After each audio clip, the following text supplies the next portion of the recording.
Alright, welcome back everyone to the Mafia Scum Modern Super League. We have another match for you today. I am here with Yaw, talking about a match between SudoNym and Khelvaster. How's it going, Yaw? Going fine. Alright, and let's take a look at what SudoNym is playing. He's playing a deck that we did just see the other night, for anyone that caught that match, an Esper Vengeance deck. Do you want to quickly just talk through what's going on with this one? It's basically a value graveyard deck. So there's a few things he's trying to do. One is the gifts that you were actually playing, or the trick you were actually playing last trimester with Gifts Ungiven, where because when they reprinted gifts, they changed it so you search for up to 4 cards. Mm-hmm. You cast a gifts, you search for only two unburial rights and a big thing.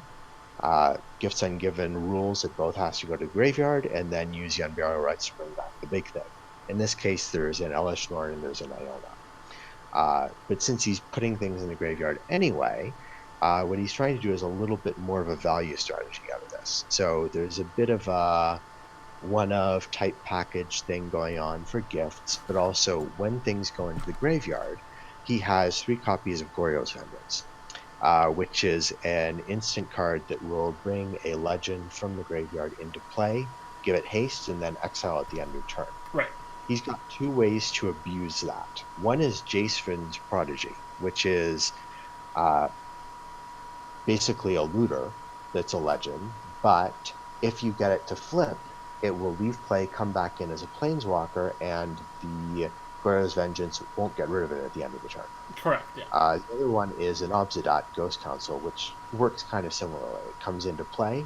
You can choose to exile it at the end of the turn, and you can choose how to exile it, whether you want to exile it to the Ghost Council or exile it to the Vengeance. So you choose to exile it to itself, Right. and then it will know to bring itself back. So you Yeah. have these ways to bring something back in on the cheap, and then basically keep it around. And then there's also a few copies of Lingering Souls in there for value since stuff is going to go there. Right. Often with Goryo's Vengeance, we see something like Gristlebrand, where you just want to have one massive turn, draw a million cards, and set up a way to win. That's not what he's doing. He's doing much more of a value-based Goryo's, which is really interesting. Um, we did see the other night the deck might tend to be a bit slow sometimes. It does. It doesn't have the explosive draws that some other decks in the format have, but it certainly has a lot of value. And I think that segues us nicely into Khelvaster's deck, because I think SudoNym might have the time to get up and running, because Khelvaster is running an Enduring Ideal deck. As we flip over to his deck here. Do you want to just quickly talk through what this deck is for anyone that's not familiar with it? Well, this is a bit of a weird version. Normally what happens in an Enduring Ideal deck is Enduring Ideal is this sorcery that costs 7 mana. And what it does is it lets you search your library for an enchantment and put it directly into play. Also, it basically rules that it will be the only spell you ever cast for the rest of the game. So on the beginning of your turn, each turn, the Enduring Ideal you already cast will trigger, put a copy of itself on the stack, and then you go get another enchantment. You are not allowed to cast any other spells. Right. So what you do is you put these enchantments in your deck that allow you to basically lock out your opponent as you work. So stuff like Dovescape, your opponent can't cast spells anymore. Mm-hmm. Phyrexian Unlife makes you harder to kill. Teferi's Moat makes it harder for them to attack you. That sort of thing. There's a cute little interaction here where you can lock someone out of drawing cards for the rest of the game. There's a Zur's Weirding and a Phyrexian Unlife, which together, if you get them both out, you can pay life to the Zur's Weirding every single turn, but the Phyrexian Unlife will make sure you don't die. Right. The win condition here is a single Chromanticore, which is an enchantment creature that has a pile of abilities. We'll see it if it gets into play.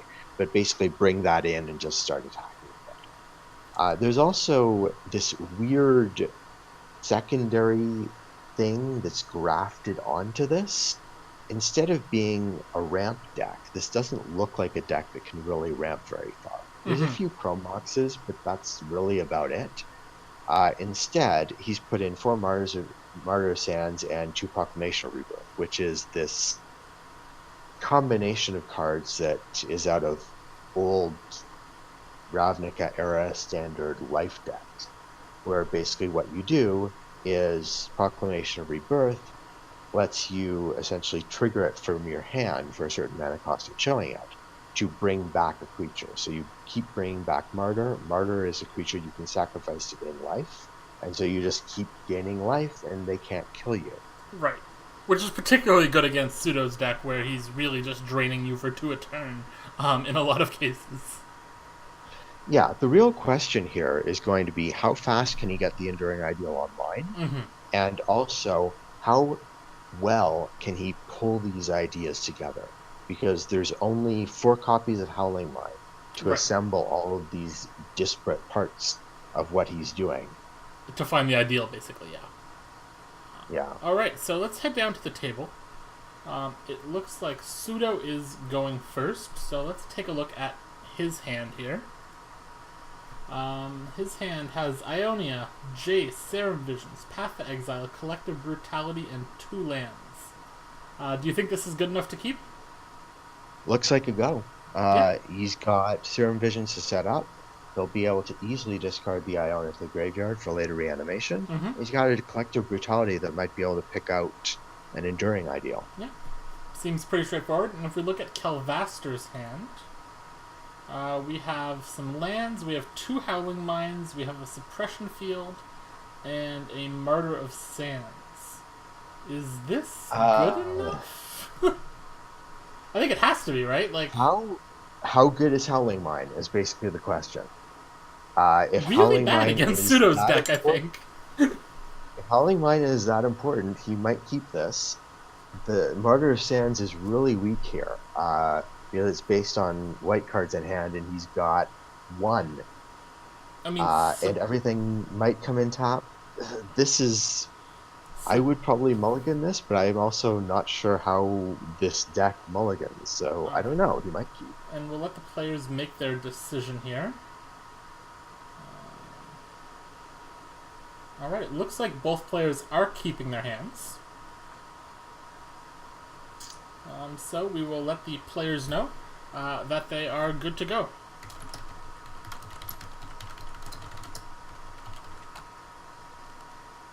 I see.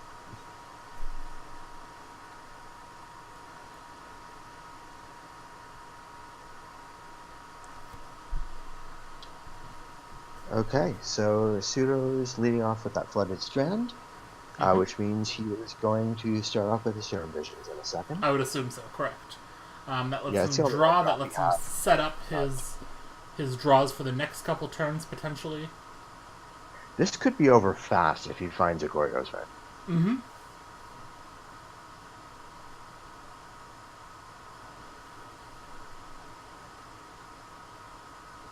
Yeah, we'll have to see on 2.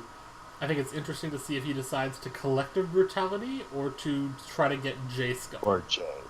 It probably depends on what he draws in Scries here. Yeah, that seems reasonable.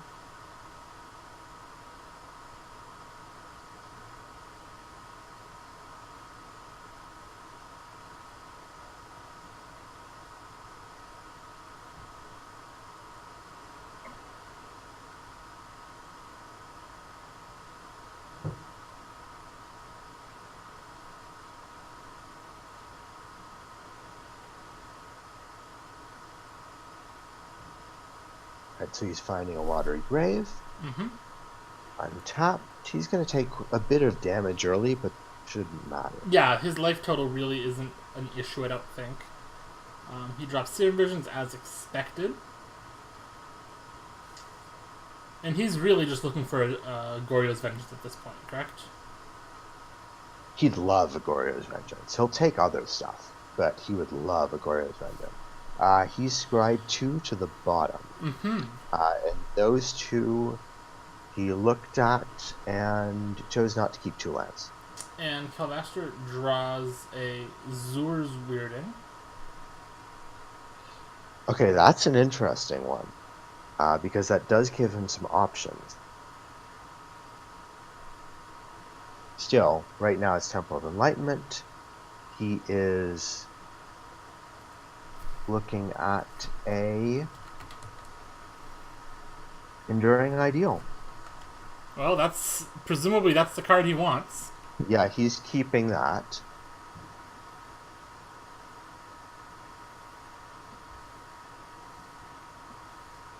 But it's a ways off. Mm-hmm.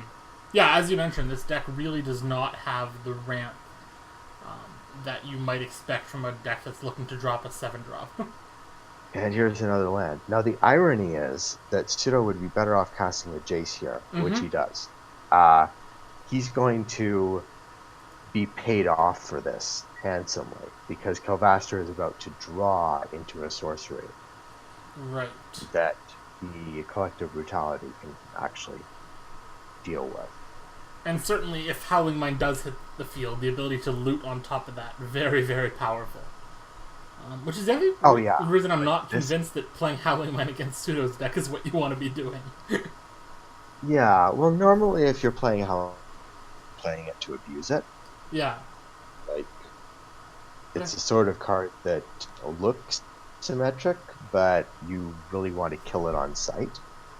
But I feel like it's not being abused in this deck, especially because your goal is to play a card that stops you from playing other spells.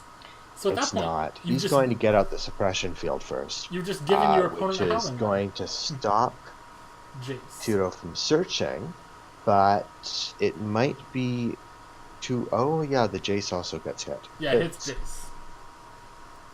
Pseudo finds a Ghost Council.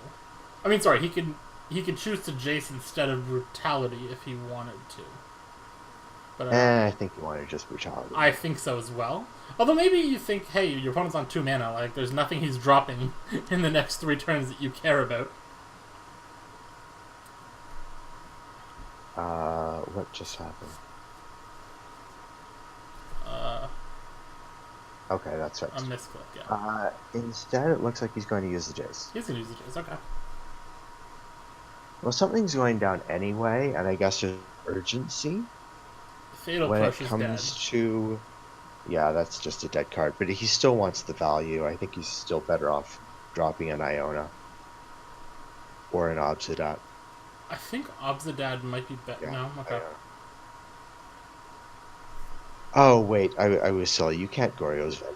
Yeah, that's why I'm wondering why he doesn't drop the Obsidian.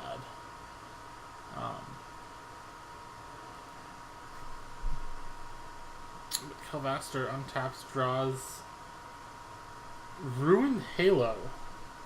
That targeting Obsidian seems like it's real tough for Pseudo to beat. You have protection from the chosen name. Okay, so we're seeing Howling Mine. Yep. It's target opponent. Yes, that is hard to reach. Alright, Pseudo draws 2. There's the Howling Mine. They are both land. Not what he's looking for. No. Although well, he can still drop a land, and he can get a Jace action and Collective Brutality.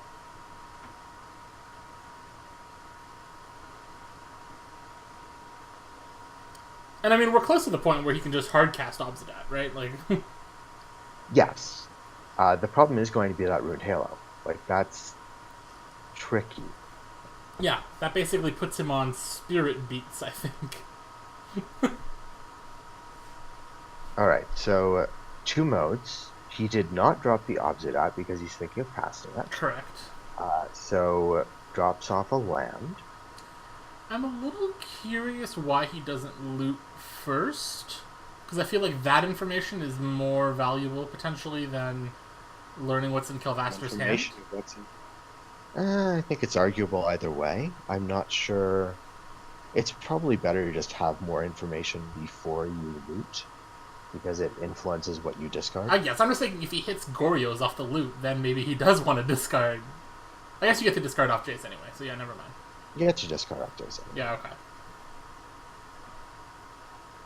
I wasn't thinking. So obviously, there's only one target, which is the Enduring Ideal. Right, but he's taking the time looking at the hand, maybe writing it down potentially, so he has as much information as possible going forward about.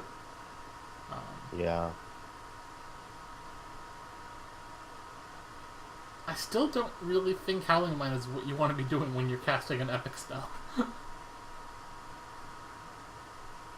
mean, I get that you're locking your opponent out rather quickly, but it just seems like until you have that hard lock, that's a lot of extra cards you're giving. That's going fully one-sided to your opponent in that case. Yeah, this deck feels like it locks a little slower than others. Mm-hmm. I guess maybe So it'll be Howling interesting Mine this week. synergizes with Martyr of Sands and Reclamation post-epic, but that seems like a lot of value to be giving your opponent to be gaining a few extra life on top of your, 6 life a turn. Yeah, Pseudo correctly finds that Ideal is the only legal target. Now, question for you. The Zur's weirding that Khelvaster is running, I just happened to look at it, says effects that prevent or redirect damage cannot be used to counter this loss of life. Is that on the Oracle text? Why? Because wouldn't that affect Phyrexian Unlife? No. No? Unlife just says you don't die from having 0 or less. Oh, right, okay, yeah, sorry, never mind. And it also says that damage gets turned into poison. Yeah, okay. But this is... Yeah, never mind, So, they'll just go to a very, very low life. Correct, Perfectly fine. Pseudo is looting. The card he draws is a Thoughtseize, Now, which is actually pretty good. It's a shame he can't cast it. I was going to say, maybe that Yes, was a you would- reason to loot first, but again, there's information to be gained Yeah. either way. Alright, Fatal Push is going to the graveyard. Jace is flipping. Is Jace... Okay, in theory, Jace is a win The con. ultimate is... Yeah. The ultimate is good, but it also targets. So, the Ruined Halo can only stop one of these things, Correct. which is at least something in his favor. I can't imagine you're targeting Jace with Ruined Halo. But maybe you are. But he doesn't know about the opposite hat. So No, but just he maybe knows you about are. he knows that the opposite ad is in the list. Yeah, but he doesn't know it's in hand. Yeah, that's fair. So Jace goes up to 6. Turn gets passed. And of note is that because it's 2 whenever cards. you cast a spell, sorry, just for a second, Yeah. that does get around Doveskeep because you are still casting the spell. Oh yeah, So it absolutely does. it's not like you can lock your opponent out of casting spells. Flagstones hits the table. Mm-hmm.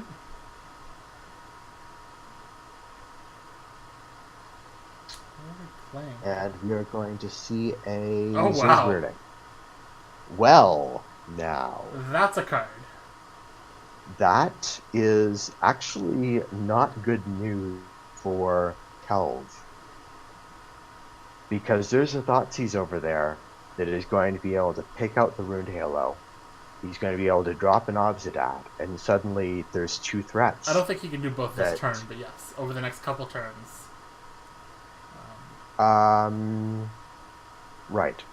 But pretty quickly. Yes, very So, drawn card is a Serum Vision. Kelv is going to say that's okay. Drawn card is a second copy of Ghost Council.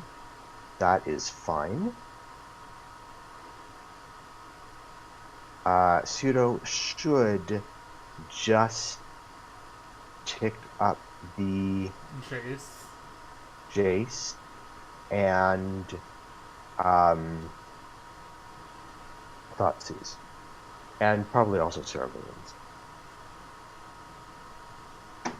Yeah, I mean, unless you're going to be dealing with the Zura's weirding, you could hold Serum Visions, but I don't think you're going to be, so...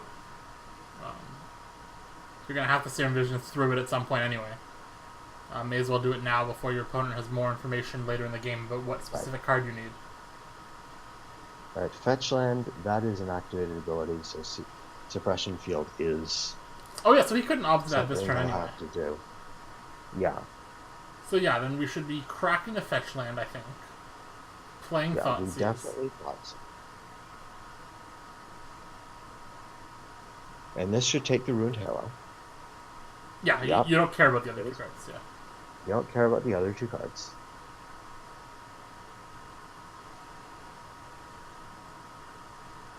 But like, Khelvaster is playing a combo deck and just had his Enduring Ideal milled. Why does he want Zur's Wielding in play? Or not milled, but discarded. Because Like, you can still control your opponent's draw steps. But You they can can control prevent. yours. Like, Yeah, but there's a Jason play. there's, His draw steps are much more important than Pseudo's right now. it's hard. I think he's realizing that something went. Like, Um,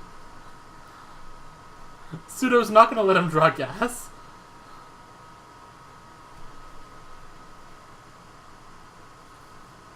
Like, that's my concern, is that Pseudo's just not going to let him draw gas. Meanwhile, he is a Jason play. right. He's never going to get an ideal, and he's never going to get a proclamation of rebirth. And the Jace is there. So Like, Khelvaster needs an answer to Jace, and Pseudo has the ability to deny his draws. It just seems like it's a poor combination. Mm-hmm. So here comes another Serum Visions. That draws a Fatal Push. That's He's gonna keep not that, going yeah. to be a thing. Is going to look at Now, how do you third scribe? Obsidat and a. Well, there's a third Obsidat and a land, so fetch land. So those are presumably both going to the bottom. I guess you have to just put your good cards on top anyway, and let your opponent deny them if they want. Yeah, I mean you're not Like, you don't gain anything by drawing yeah, crap. that's fair. Zeus wording, very, very interesting card to consider the ramifications of. Yes. And again, post ideal, Zeus wielding is fantastic because you don't care what you draw, more or less. Actually, he kept one. I assume that's the no. He kept the opposite out on. And he can't tick up the Jace because it's an activated ability. Oh shoot. Maybe that was better than Zero Visions then, to be honest. Yeah, I think that might have been.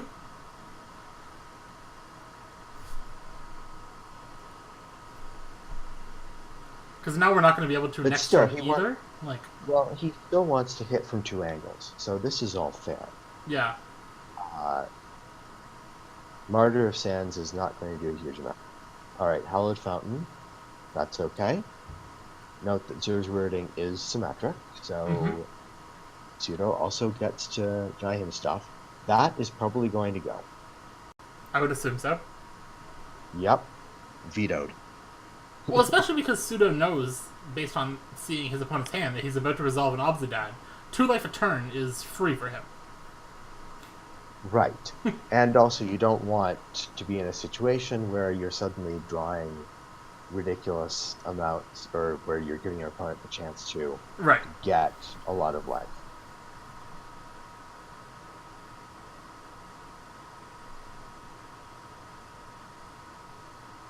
Khelvaster This is going to be commenting really he bad. didn't expect to see more discard spell. I mean, Pseudo is only running the 8 discard spells, but that's still, you know. And again, Alright, so I don't. Hallowed Fountain again tapped. Howling Mine is being cast. Because I guess we're on a no plan now. I don't love this plan because Pseudo has the ability. You know that Obsidian's coming. You know Pseudo can deny your draws much more freely than you can deny his. Here's an Obsidat. That is presumably not getting vetoed.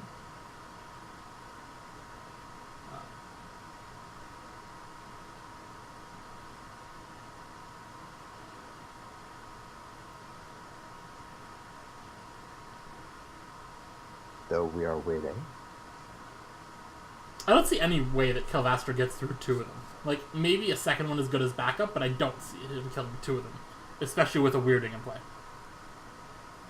No, the Weirding's in a spot which is difficult here. And also, the one card that would be nice to veto, vetoing is completely irrelevant, which is the Unburial Rights. If you veto it, it just gets flashed back. Khelvaster seems to think Ghost Council... Okay, he said it, okay.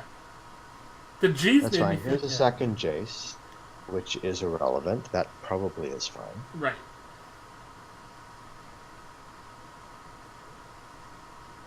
Because again, there's no chance Khelvaster is going to be allowed to draw an answer to the first chase. Right.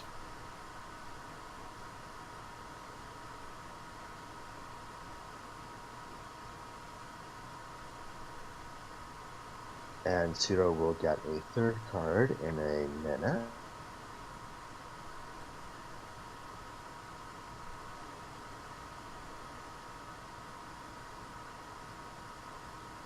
Yeah, Khelvaster mentioning how good it is for Pseudo.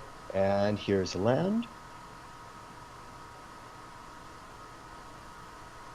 Like, I'm not even certain that Pseudo's deck cares what it draws the rest of the way.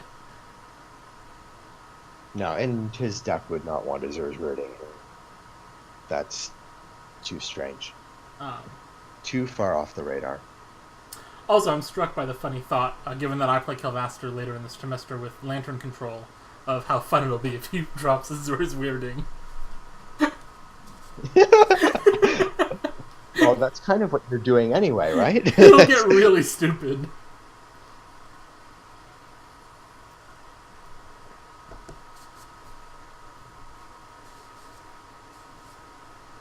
Okay, Courtyard is fine. Pseudo plays on. Obzadad. Courtyard is going to come in the top. And then just doesn't let Khelvaster draw an answer to Obzadad or Jace. And that's probably enough. That's right. Here's the Obzadad. Here's a little drain. And here's even the difference with Lantern. Like, Lantern, if once you get a soft lock in place, your opponent can have running, even if they need 3 or 4 answers in a row, it is possible they get that. You can't mill them all. With Azur's Weirding, the draw isn't being replaced with anything. So you can just actually keep them off answers. Yeah. You're actually keeping them off answers forever. I mean, I guess unless there's enough running answers is going to kill Pseudo, but there's no chance that'll happen. Like, there's not with this deck. There may not be 8 answers in the deck, let alone 8 answers in a row. Alright, Obzadad runs himself play. Mm-hmm. Here come the 3 draws.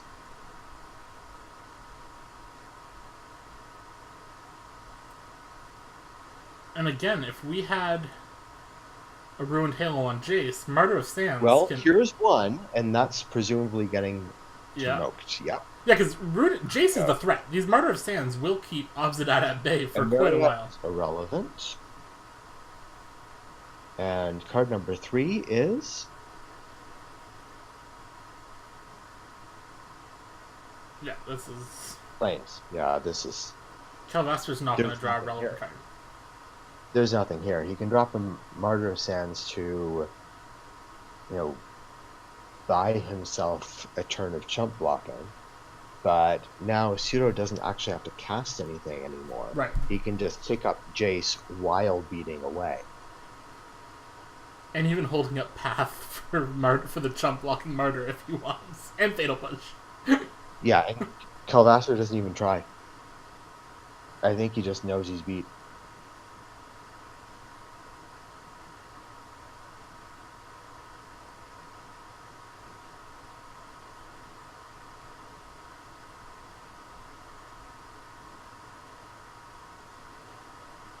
I mean, even the chump block Khelvaster does need work. to drain 2, to lose 2 still. Yeah. That hasn't happened. But even the chump block, incidentally, doesn't work but weirdly relevant this trimester, Fatal Push. Yeah. And here we have a go for the throat. throat. For the throat comes up, which presumably is irrelevant. These Martyr of Sands are not going to get to block. Yeah. This is going to be over very quickly. Meanwhile, Khelvaster is on a 2-turn clock, because he gets beat for 5 this turn, drops to 7, and next turn he gets drained and beat for 5. Like, Pseudo can deny all 3 draws, like, blind even, if he wants. Yeah, and he has lethal. Doesn't have to, but he can. He has a full lock for the next turn, and lethal on board with full information. This should be over. Yeah.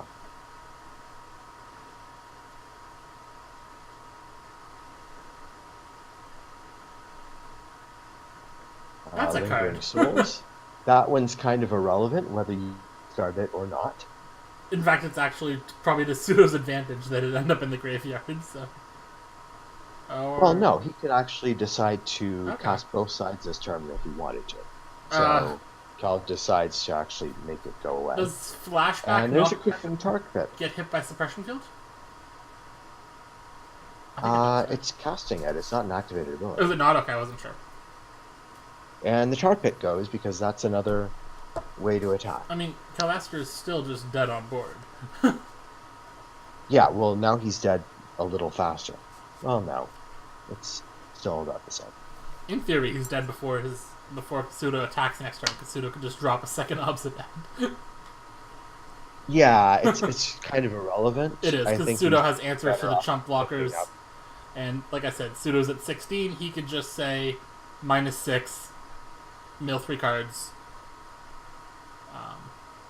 Game over. Yeah.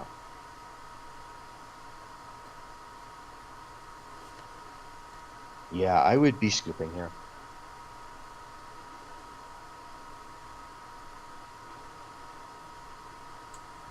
Hopefully Pseudo remembers to, level up his Jace. Yeah. And this is just, unfortunately... Actually, he's taking it down. I guess there's a Serum Vision's coming back. That seems...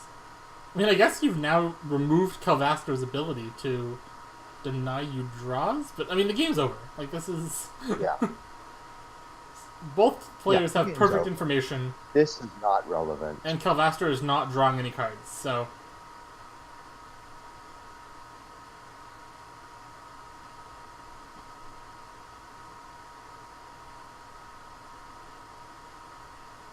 And the draw is a Lingering Soul.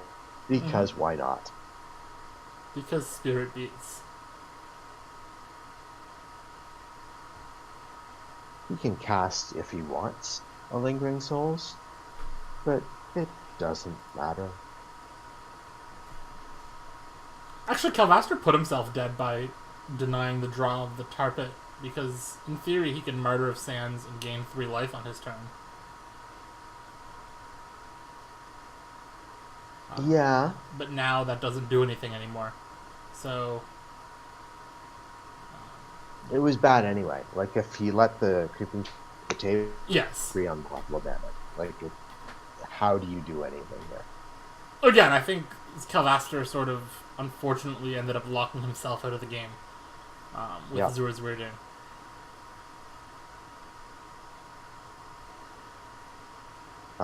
Both cards kept on top.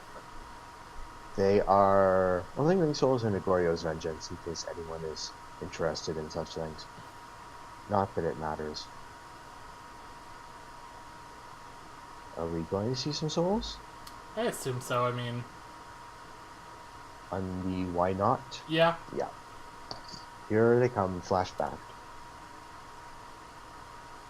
None of this matters. Yeah, none of this matters. Like I said, Pseudo can literally deny all 3 draws. It's a little extra damage on the table, just in case. First card drawn, Howling Mind. Sure, go right ahead. Yeah, all it'll do is let Pseudo draw a card.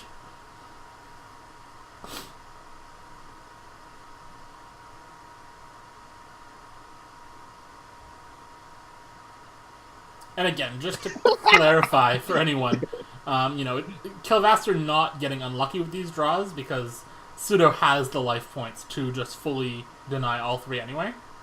And doesn't have to because none of them matter. Just wanted to clarify that it's not like Khelvaster just had there were no life draws because Pseudo could just deny them all, and there's no relevant flashback cards. Yeah, and there's no even white card to power up a Martyr set. Right. There's just nothing there. Misspelled Plains goes on the table. And here, Pseudo, take 2 cards. Apparently committing suicide by Zur's Weirding. I can only... I mean, we could do that with only the 2 mines. Well, here comes the drain. Yep.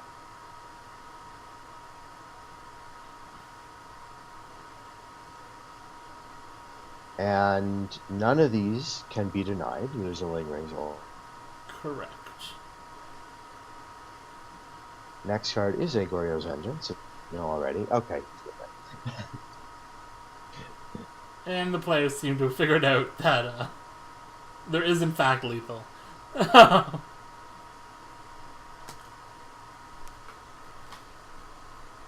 mean, heck, even passing the turn is lethal because he has enough life to deny all 5 of Khelvaster's next draws. Yeah.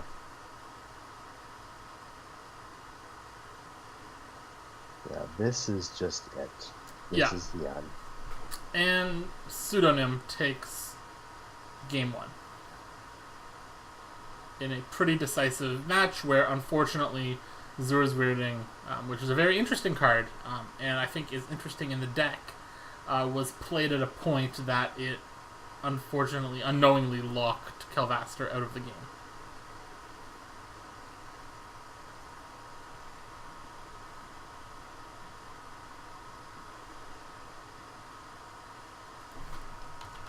Alright, so moving on to game 2.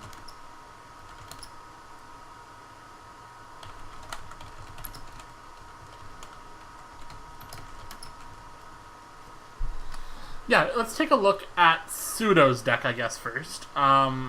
What do we expect him to bring in from his sideboard?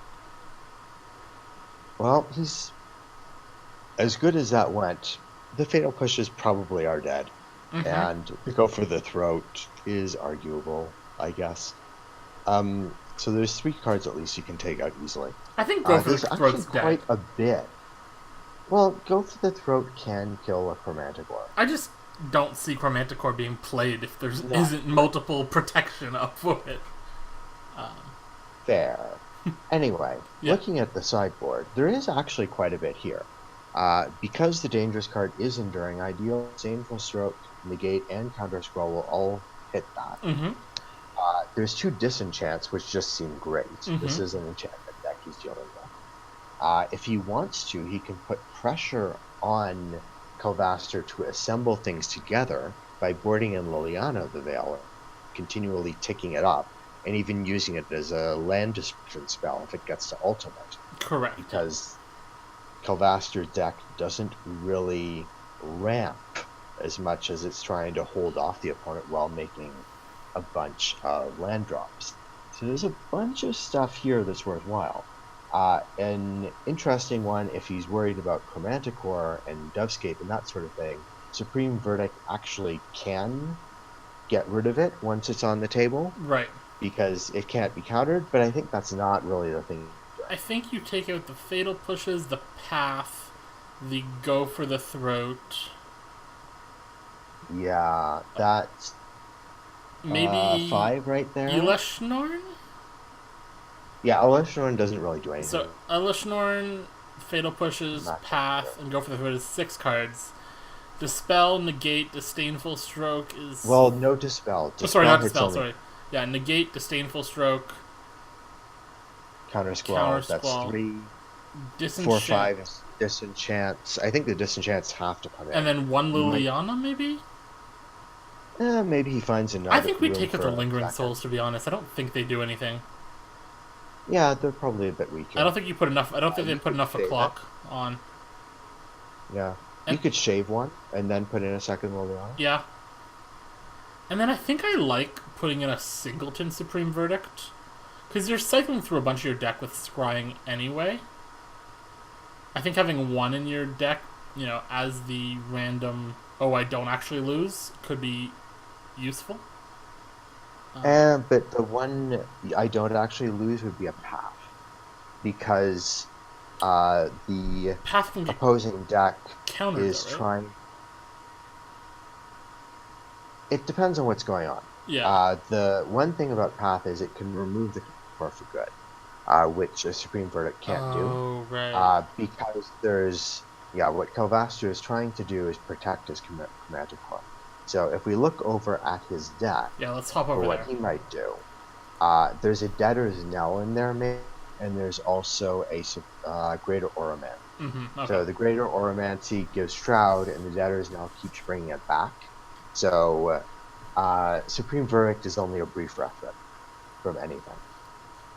Right. As for what he might do out of the sideboard, Detention Sphere might be a consideration just because of Lingering Souls. There isn't really a lot here. Boseiju, possibly if he's worried about counterspells out of the sideboard. Nevermore is useful. It's probably coming in. Just because you can stop something from getting cast, whether that's Goryo's Vengeance or something along those lines.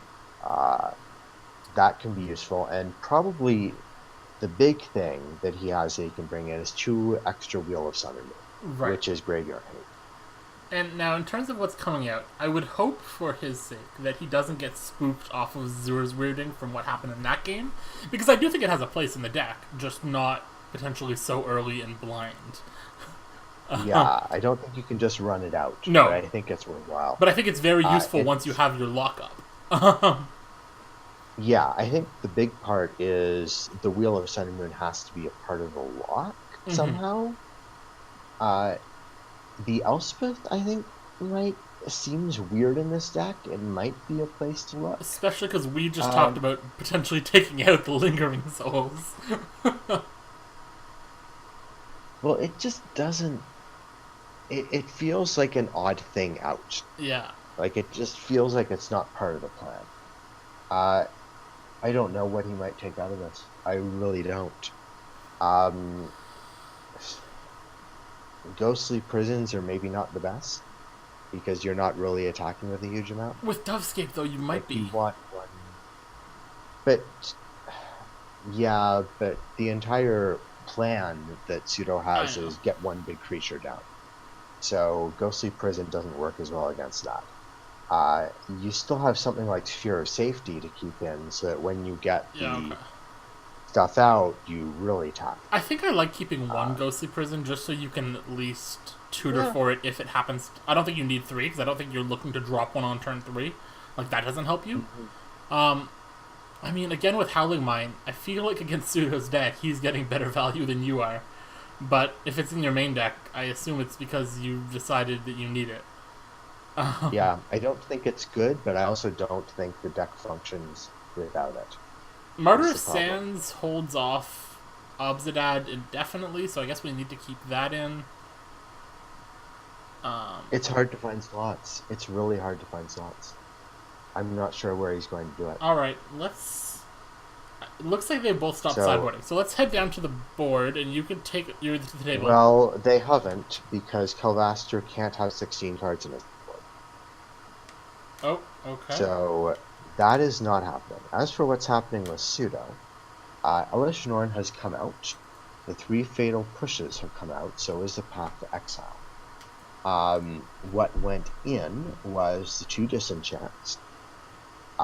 We saw the Negate and the Counter Scroll go in, and also 2 Liliana the Veil. Disdainful Stroke is staying in the sideboard. And Go for the Throat is staying in the main deck? Go for the Throat has also come out. So he's definitely on plan, not trying to kill Chromanticore, and just trying to win before the lock happens, which, as you said, I think is the correct play. Yeah, you want to tax the resources as possible. As for what Khelvaster has done, he's still looking at it. He's trying to find something extra to get back into his deck, because he's taken out a bunch of stuff. He's found the wheels. Okay. So he's come to a similar conclusion in some ways. The Ghostly Prisons have come out. So is the Sphere of Safety, which I think was not something we expected. Right. The 2 Wheel of Sun and Moons have come in. 3 Suppression Fields have come out. So going in were the 2 Wheels, Nevermore,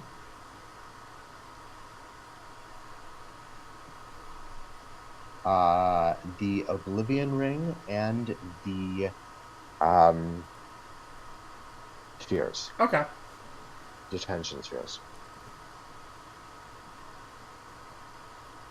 That's interesting. So, other than... I was going to say other than Enduring Ideal, but it's not even a great card. So what is Khelvaster looking for? Like, if you could craft a 7-card hand for Khelvaster for this game, What does he want in his hand? Because I don't think I have a good sense of that. I'm not sure I do either. Okay. I think what he would want would be a very early Ruined Halo so that he can stop some of what Pseudo is doing and a way to get up to Enduring Ideal. I was gonna say, I guess if he could literally choose 7 cards, maybe you just hope Pseudo has no disruption and take like triple Chrome Mox. Yeah, you need a path. So Khelvaster is drawn. Yeah, let's. He has 3 lands, including a Temple of Enlightenment, Proclamation of Rebirth, Enduring Ideal, Debtor's Knell, and I think this is good. Like, I think this is very close to what he wants. yeah, this is probably something he has to keep. He can stick the Proclamation under the Chrome Mox. I mean, he's dead It's to a so discard slow, spell, and he's there's dead like to a discard no spell. interaction. But There's no interaction in this hand. yeah, Is the problem. like, I don't think he can afford to hard mulligan for Ruined Halo though. But does he have tough. to? Like, does he have to hard mulligan for Ruined Halo? He might. I mean, he took out a lot of the early things he could get onto the table. But he almost needs to hard mulligan for Ruined Halo and a Chrome Mox to get under the multitudes of turn 1 discard spells anyway. So, I really don't know. He might keep this as a slow but functional hand, but it's iffy. I think he keeps on this... Pseudo's side. Yeah, let's take a look at Pseudo's side. Yeah. On Pseudo's side, we have 4 lands, including a Creeping Tar Pit, all colors. We have an Inquisition, we have a Glorious Vengeance, and we have a J. This is the nuts. This is great. This is I don't see a absurdly problem good. here. I mean, he gets to pick something out. Yeah. And he gets to Jace. And as soon as he draws into something, whatever that might be, he'll get to bring it back. And I mean... Assuming it's an opposite eye.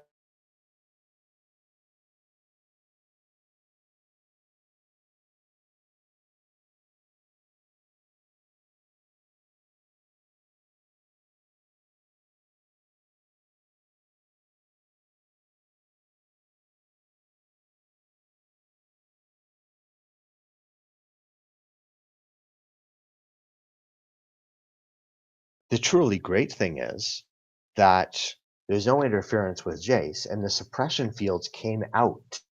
So there's actually nothing that Khelvaster can do, aside from hopefully drawing into a Ruined to stop, yeah, he's mulliganing, to stop Jace from just ultimating him. And he mulligans, and there's a Ruined Halo. Oh, Teferi's Moat came in. Oh, no, that was already there. There's also a Wheel of Sun and Moon. Yeah, this is a...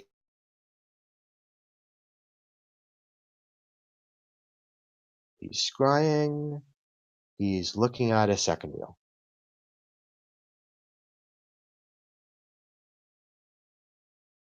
Hello?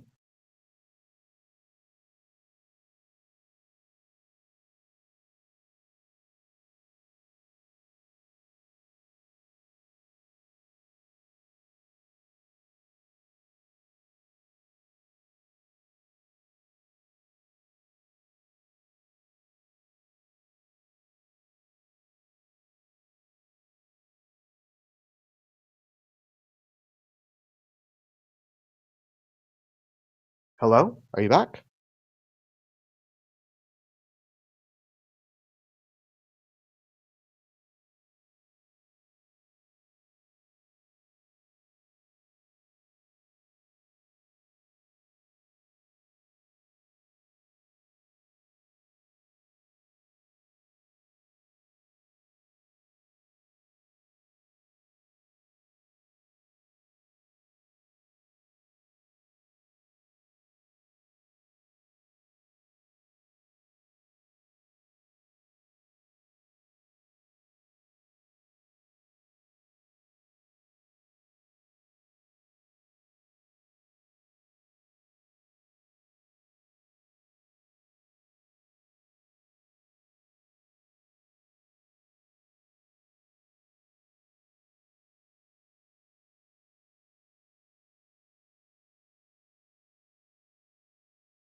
Okay, can you hear me?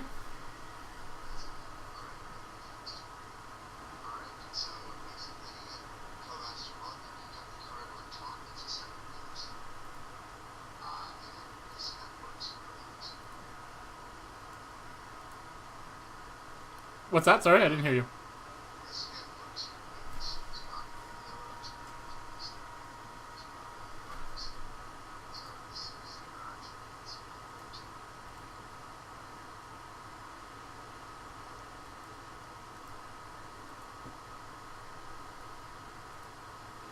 Sorry, I'm having issues. Can you... Not hearing you now. 1 second.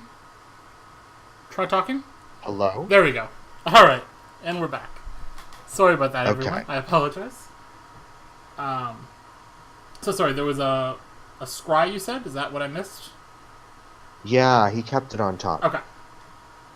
Um, yes, so players can proceed. And what I was asking you, I don't know if what came through, but is there any discussion of whether Pseudo should hit the Wheel of Sun and Moon, or do you just slam Rune Halo with your Inquisition? This is difficult. He does not know there's a second, which if he knew would make this decision quite a bit different. Mm-hmm. He basically has to decide. It probably depends on the draw, but Right. he basically has to decide right now, is his plan ultimating Jace? Because if it is, you take the Rude Halo and you just... Actually, you'll never flip Jace. Right.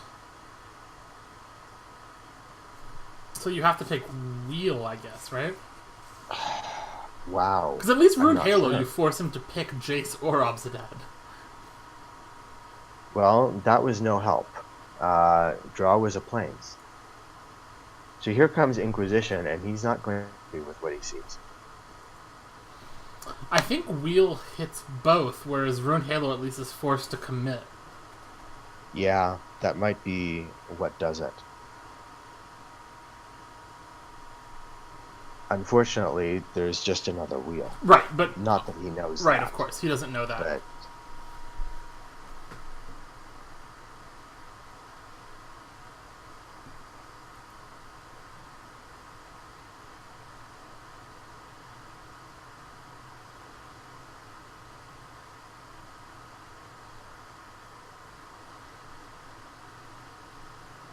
Looks like we're waiting for the hand to be revealed. yeah, so Teferi's moat is off limits. That's not a question. Martyr of Sands Murder of is legal, Sands but... is too weak compared to the other two. Yeah, those are two Yeah, very high priority targets. probably the wheel. I think... Uh, Yeah, because if you do Halo, he drops Wheel, and now you're off Vengeance or Jace. Whereas now, it's not the worst, still dropping Jace with a wheel on the table, because it at least lets you filter, and Pseudo is a bit land flooded right now. it looks like So, Khelvaster's hand had been revealed, so appears Pseudo did not look at that, which is probably a good thing.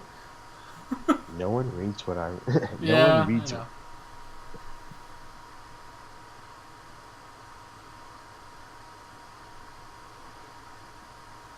Yeah, Pseudo again Yeah, commenting that it's a tough call, but I think Wheel is the correct call based on what he knows.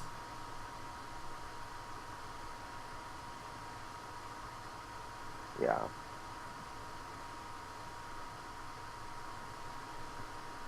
And we'll make sure that hands get hidden again.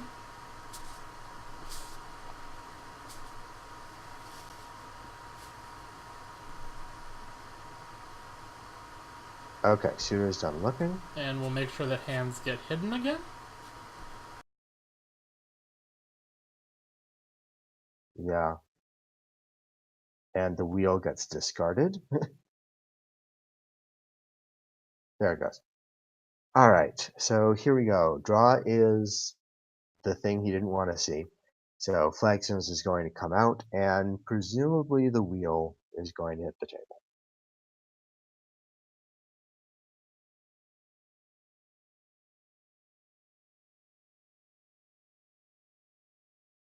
For the most ridiculous of all scries.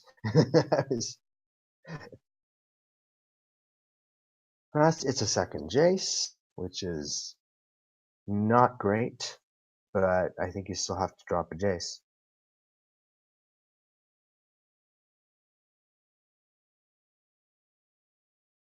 Yep, here it is.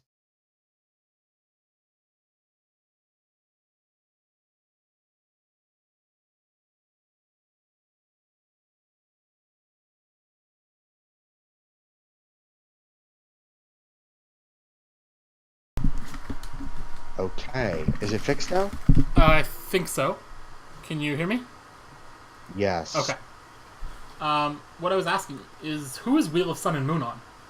Before we proceed even further. Let us find out. Because it looks like he played it on himself, in which case... That's not what I would assume... Well, no, he can't do anything about it. Slapped it on the table. He never declared anything. Yeah, I just assumed because it's on his side of the table that... But... Oops.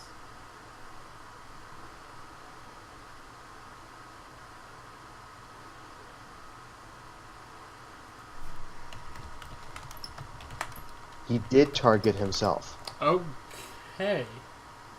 That is really weird. Yeah, this is not what I would expect to have seen. Because now the Jace can just loot? I mean, it does stop Jace from milling you out. But is that really the issue here? Anyway, turn is going back. Yeah, that's... Oh, he probably wants this to stop the Jace, and then he's going to drop a Ruined Halo to hit Obsidat, and then hoping he's safe for the rest of the game. I guess? In retrospect, no. Yeah, I think more thought should have been put into that. But... that's not a discussion. Yeah, also that would have hit the table before the Jace did, so... Yeah.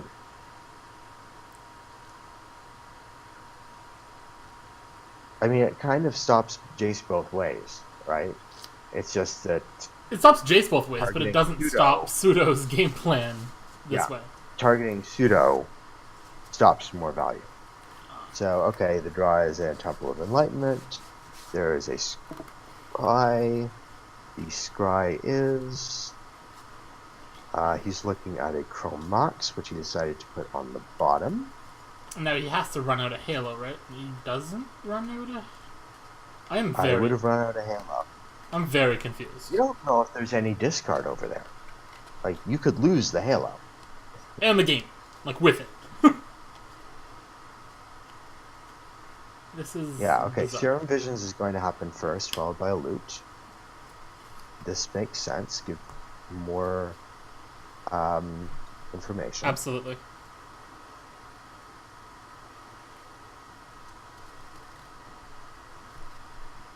Draw is a land, and the two cards he's looking at are an Unburial Rites and a Lingering Souls. I mean... I think he's got to keep the rights. I think he's got to keep the souls. He knows there's a he rune... put one on bottom. He knows there's a Ruined Halo in hand. Like, how does he plan on winning this game if not through Lingering Souls? Well, he kept the souls and put the rights to the bottom. Okay. So he's going to draw the souls. And he might discard it here and just drop two souls into play, but he knows there's... He knows what, sorry?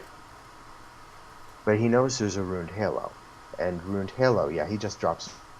Ruined Halo can name... this is clever.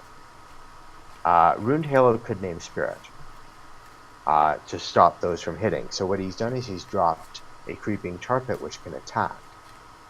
So what he's hoping is that Khelvaster will name with the Ruined Halo the Creeping Tar Pit, enabling him to just cast Souls and get his beat on. I think anything but Obsidat is short-sighted with Ruined Halo, because I think you're not winning the game like if if creeping tar pit kills you, like then you whiffed for 8 turns.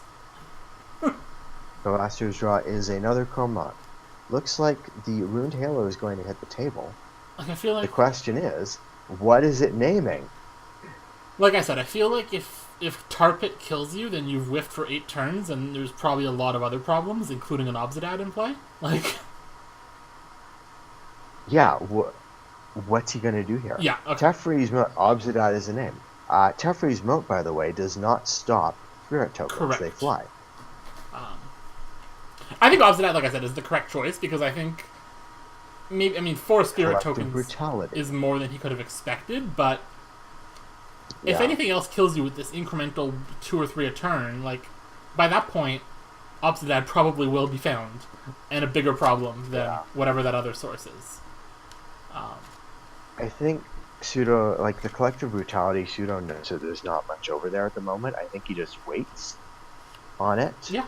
And I think the smart thing to do is actually cast Lingering Souls, like loot, but cast Lingering Souls. So that you could flash it back. And then flash it back next turn. You want as much damage on the table as fast as you can, while Kelv cannot do anything about it. Right. I mean, sure, loot, but that and looting will flip Jace, and that's good. But you're probably discarding land here and not the souls. I would tend to agree with you. I mean, because what? Or that Jace. Because that Jace is good. Yeah, that Jace goes. Because to be clear, while I said that Khelvaster shouldn't care about being beat down with 2 damage a turn over the long haul, SudoNym definitely cares about that. Now that that's his only win con, like now that that's his game plan, he absolutely needs to start that clock going as soon as possible. Yeah. And Jace is entirely value, by the way. No point in getting an ultimate. Correct. Unless he has an answer to Wheel, which I don't think he does. Well, he has Disenchants in the deck. But, okay, and here's the hard cast Linger. Yep, correct. He has Disenchants, but he has to get to them. Right. So, passes the turn, Khelvaster. This is the other reason why targeting was incorrect with the wheel. Because you could have kept him off Jace altogether. There's he just drew a Ruined Halo. He can suddenly shut that off. What is he shutting off with the Ruined Halo? You have protection from the Chosen. Yeah, but no, what are you suggesting he shut off? Spirit? Spirit. Yeah, but then Tar Pit's hitting you 3 a turn anyway. I don't know. But it costs a lot of mana to do that. That's fair. It's not free. And I guess Moat deals with Tar Pit if you ever get there. Dead, which, right. You work your way up to Tar Pit and then you Moat. Except you can't.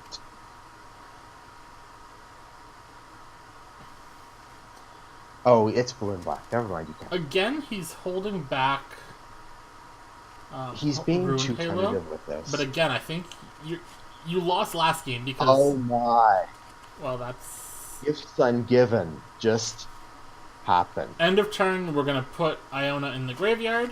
Oh, we're going to get Iona, and that because there is absolutely nothing Khelvaster can do about a resolved Iona. On white. Yeah. Yeah, there are no outs in the entire 75 as far as we could see pre-game to a resolved Iona on white before Enduring Ideal comes down. Now he's going to flashback something right here. It's going to be an Inquisition. Yep. Which is actually going to be very good. It's going to hit that other Ruined Halo. So this is another reason why you don't hold these things back. Right. But he's going to do nothing else but attack. Or he shouldn't. And Inquisition is probably largely just making sure that there's nothing weird that's going to screw with your gifts. Yeah.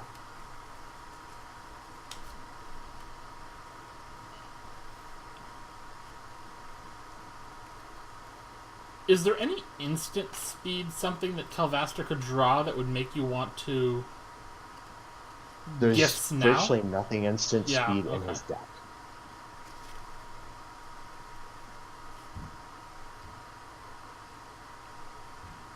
So no, this is just going to hit for 2, and then I don't think there's anything he can draw for 3 mana that is going to stop an Iona. Right. Certainly He not gets a a Martyr. Martyr This 6. is not relevant. And I think we're going to see a concession. Unless Khelvaster doesn't know that he doesn't have outs. He's about to find out. He's passing the turn, and this is going to be very bad. He can't even ruin Halo on Iona to stop Iona from beating him over the head. Right, because it's white. Iona is going to come in. It should name white, and well, first, that is going to be game. As you mentioned, but just to reset, Gifts lets you pick up to 4 cards, and your opponent puts 2 in the graveyard. So if you pick exactly 2 cards, namely Iona and Unburial Rites, your opponent must put them both in the graveyard. And then you then... This is actually the wrong version of the card. The Champions version said, search your library for 4 cards, and that's it. Right. But they reprinted it in Modern Masters sets. And when they did that, they changed the wording to be search your library for up to 4 cards with different names. Correct. So what Sudo is doing is searching for only 2 cards. The opponent chooses 2 cards still. There are only 2 cards to pick. Mm-hmm. So those have to be the chosen cards, and those chosen...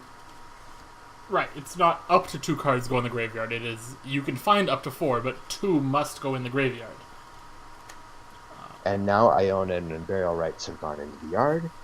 There's enough mana there to flash back Unburial Rites. Khelvaster seems to maybe be a little caught off guard about the combo. It was there. It was all there. He has to pay for the... I'm pretty sure I beat somebody by specifically gifting for Iona Unburial Rites in the previous trimester. Or maybe it was Elish Norn, I think against you, actually. But either way, as you mentioned, this was the key part of my deck that I played last trimester. One of the key parts of your deck. There were 150 key parts to that deck. And I guess the only question now is, does Khelvaster scoop? Well, the Iona has to come in and name a color, but as soon as it does, that should, assuming Sudo names correctly, that should end this.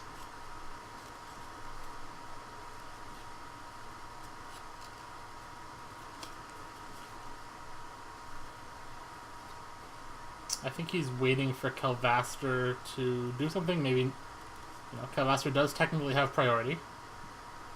And he passes priority. This is over. And just to hover over Iona so anybody watching can see, when Iona enters the battlefield, choose a color. Your opponent cannot cast spells of the chosen color. So Khelvaster will be locked out of all spells of the chosen color, which we assume is going to be white. It is white. And it is. And so all of Khelvaster's answers are white. No castable cards in his deck. Right. Except Chromox, but that's not going to do anything. Here come the spirits. That will drop him to 16. Excuse me. Yeah, he's on a very short clock. He also has no outs at all. Again, this is 9 a turn. All his outs to creatures like this are white, whether it be Oblivion Stone, whether it be Detention Sphere. And Sudo decides to even pay life for the Godless Shrine just to flash back some Lingering Souls and increase the clock. Yeah, and again, I mean, even if he doesn't, especially if he doesn't realize that Khelvaster is on specifically 0 outs, you want to do all you can to kill him before he finds the hypothetical outs, right? So, being at 15 doesn't matter. His draw is a plains. His draw is a plains. And Khelvaster can extend the game a long... Oh no, he can't even play Martyr Sands. Never mind. I was going to say he can gain a bunch of life, but he can't even do that. That is white. That is white.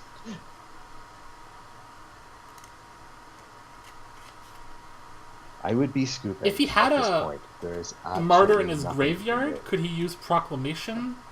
Yes, I guess. Yes. Proclamation does not actually cast. So that is a way out. But if he had a Proclamation, then Collective Brutality would just strip it out of his hand. Right. After the first time. And he would never need the use it. Martyr already in the graveyard. Because it's not that spells get countered, so he can't even run the Martyr out into Iona to try to put it in the graveyard. He doesn't even get that option.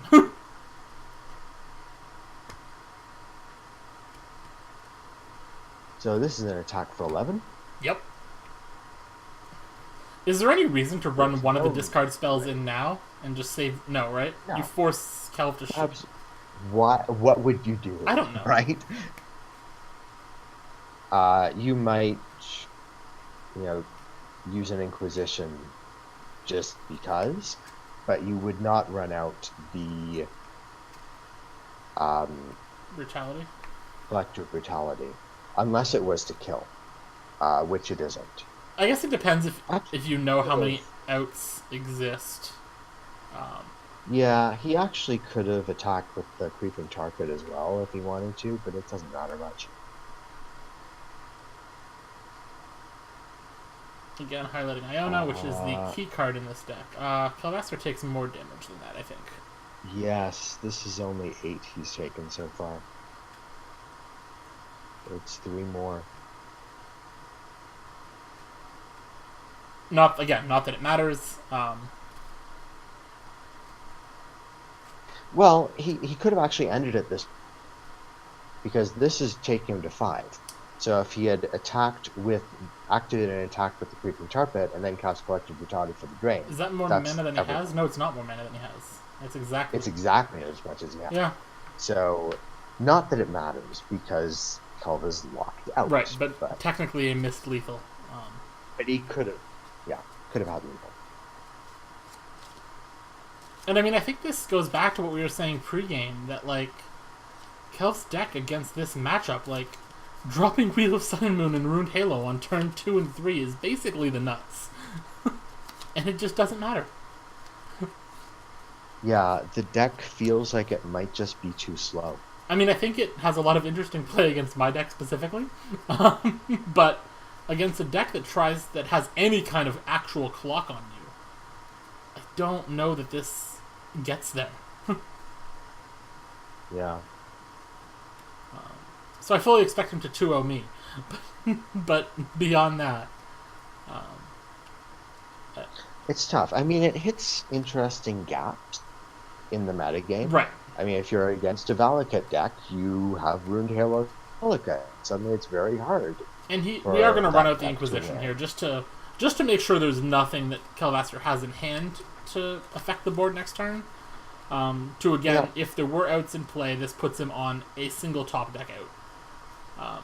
Right.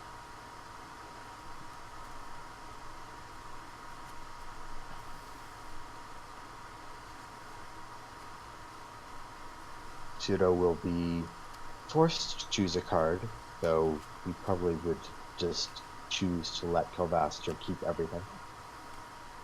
I assume Chromox is the card, just because, again, if you're afraid that there is an out in your deck, Chromox puts you 1 mana accelerated, whereas the other cards do literally nothing. Right.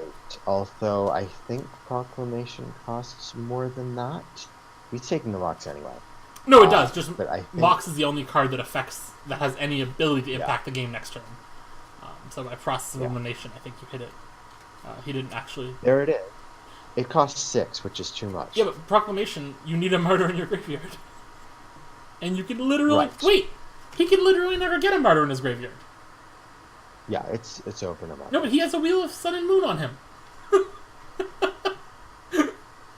Yeah, okay, but it has to get out of his hand. Yeah, but even if it could, it's never going to go in his graveyard. True. That Mox should actually be on the bottom of the library. It's not going to matter. And that's lethal, I assume. That is definitely lethal. It's a lot of lethals. And so we see a fairly quick and decisive 2-0. I think there was some play in game 1 had the Zur's Brooding not been dropped prematurely. Specifically if Ruined Halo had been dropped instead. That might have been interesting. But game 2, he sort of just got run over by having 0 interaction. Although, Yeah, and again, even when he hadn't, yeah, he just was slow to drop well, it. and There's no reason to keep things like Martyr of Sands in hand. when What is it doing there? and without drawing too much attention to it, when I say zero interaction, had Wheel of Sun and Moon chose a different target, the game doesn't end that decisively. Right. The game doesn't end there. Right. There's a little bit of beatdown from some spirit tokens and from a creeping tar pit, but that's it. Pseudo would basically be putting a bunch of stuff that was extra on the bottom of his library and for probably a disenchant. And here we see Khelvaster realizing, yeah, I should have enchanted. What was he doing? Yeah. So, again, I think very bad mismatch for Khelvaster's deck. I think this is exactly the type of deck that his deck really has no business playing against. Like, it's a deck that's faster than his, but super slow and grindy, and has disruption. Which is, like, literally the type of deck he cannot beat. Mm-hmm. Whereas, against aggro, he has ways to stop them. Against a deck that's super slow, like Lantern, he potentially can get there. But against a grindy deck that has disruption and is a little bit faster than him, he has nothing. He has no play. Mm-hmm. That's it. All right. Yeah, it looks like Khelvaster might have thought that Jace was in the deck as a win con. Which is not... I mean, it is a win con, but it's certainly not the primary win con. Right, and he missed how it activates. Correct. Like, it can only win that flipped, and it can't flip unless it can get things into the game. And again, even against Jace specifically, by putting it on himself, he gives Pseudo the chance to flip Jace and then look for an answer to Wheel. Whereas if Jace is on... or if Wheel is on Pseudo, then he needs to find the answer to Wheel before he can even start building up Jace. Yeah, there's no question that was a part. Yeah, which again, a lot of people playing decks for fun, playing decks they might not be familiar with. I'm sure I haven't played perfectly, so I'm not trying to throw too much shade. Just talking about different options. So that'll do it for tonight. I don't believe we have any other matches that'll be coming this weekend, but hopefully into next week we have some more matches.